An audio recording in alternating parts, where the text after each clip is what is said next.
আমি সার্জন কৃষ্ণরূপা মজুমদার, সহযোগী অধ্যাপক, সার্জারি বিভাগ, বঙ্গবন্ধু শেখ মুজিব মেডিকেল বিশ্ববিদ্যালয়। আমি আজকে আপনাদেরকে বলবো যে মলদ্বারে ফিস্টুলা কি, এর প্রধান কারণ কি এবং কি উপসর্গ নিয়ে রোগীরা আমাদের কাছে আসে এবং ফিস্টুলা কত রকমের হতে পারে। ফিস্টুলা হচ্ছে যে চিকিৎসা বিজ্ঞানের আদি থেকেই একটা পরিচিত একটা নাম এবং ফিস্টুলা বিভিন্ন রকমের হয়ে থাকে, কিন্তু তার আগে জানতে হবে ফিস্টুলাটা কি।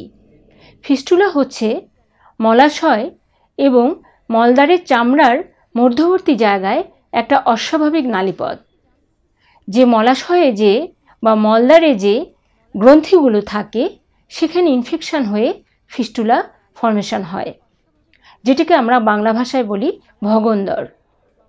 এই ফিস্টুলা বিভিন্ন ধরনের হতে পারে, যেটাকে আমরা বলি সরল ফিস্টুলা অথবা জটিল ফিস্টুলা। সরল ফিস্টুলাগুলো বা সাধারণ ফিস্টুলাগুলো সাধারণত উপরিভাগে থাকে মলদ্বারের, এবং জটিল ফিস্টুলাগুলো যেগুলো হয়ে থাকে সেগুলো হচ্ছে যে এটা বিভিন্নভাবে রোগীরা আমাদের কাছে নিয়ে আসে এবং এটা নির্ভর করে এর মাংসের গভীরতাটা কত দূর এবং কতটা বন্ধুর পথ পেরিয়ে জটিল ফিস্টুলাটা মাংসের ভিতরে ভেদ করেছে এবং মলাশয় ভেদ করে বাইরের দিকে চামড়ায় আমরা যেটা দেখতে পারি একটা ওপেনিং বা ফুটোর মতো, সেটার গভীরতা বুঝতে হলে আমাদেরকে বুঝতে হবে যে এর জটিলতাটাও কত দূর। জটিল ফিস্টুলা জটিল ফিস্টুলাই, এটা শুধু একটা পথ থাকে না এবং এটা ব্রাঞ্চিং প্যাটার্নে থাকে এবং বিভিন্ন দিকে এটা গজিয়ে যায় শেকড় বাকড়ের মতো।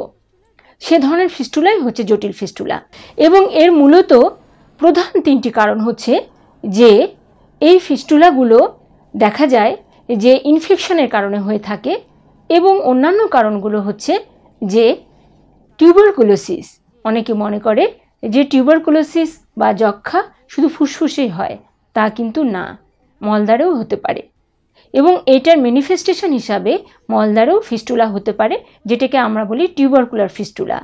এবং ইনফ্লামেটরি ডিজিজ, ক্রনস ডিজিজের কারণে হতে পারে, ক্যান্সারের কারণেও মলদ্বারে ফিস্টুলা হতে পারে, আর ইনফেকশন তো আছেই।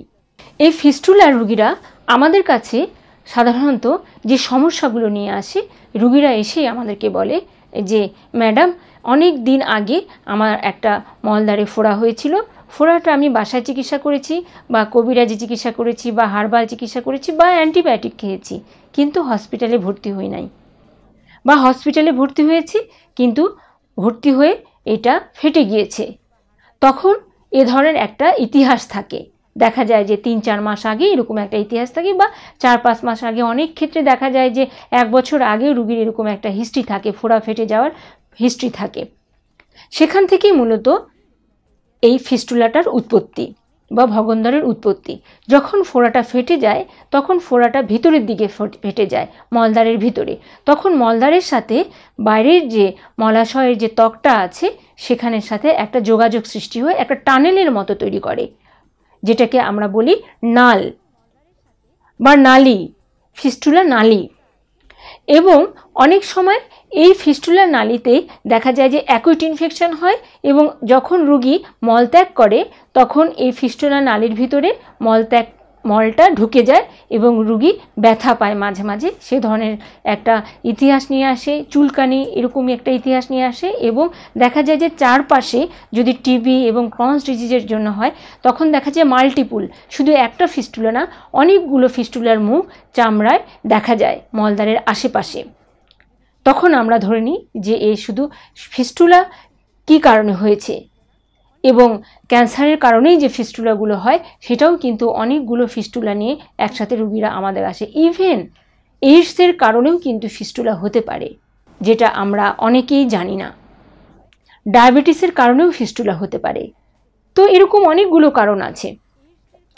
তো এরকম হিস্ট্রি ছাড়াও অনেক সময় রুগী বলে যে আমার এই যে ফুটোটা আছে বা ফিস্টুলাটা আছে, রুগীরা এখন ফিস্টুলা বলতে পারে, রুগীরা এখন আগের চেয়ে অনেক সচেতন হয়ে গেছে। তখন বলে যে এদিক দিয়ে পুঁজ পানি পড়ে এবং অনেক দুর্গন্ধযুক্ত অনেক পুঁজ পানি পড়ে, মাঝে মাঝে অনেক ইনফেকশন হয় এবং ব্যথা অনুভব করে, তখন অ্যান্টিবায়োটিক খায় এবং ভালো হয়ে যায়। কিন্তু এটা সমস্যার সমাধান নয়। আপনাকে যদি সঠিক সমস্যার সমাধানে আসতে চান তাহলে অবশ্যই আপনাকে বিশেষজ্ঞ চিকিৎসকের কাছে আসতে হবে, কোলোরেক্টাল সার্জনের কাছে আসতে হবে এবং সঠিকভাবে চিকিৎসা নিতে হবে। কারণ মনে রাখবেন, এই ফিস্টুলাটা শুধু সাধারণভাবে কারণে না, ইনফেকশনের কারণে না, এটা আপনার টিবি কারণে হতে পারে, ক্রনস ডিজিজ, ক্যান্সার এবং এইডসের কারণে হতে পারে, ডায়াবেটিসের কারণে হতে পারে। অতএব চিকিৎসা শুরু করতে হবে আপনাকেই, সচেতন হতে হবে আপনাকেই।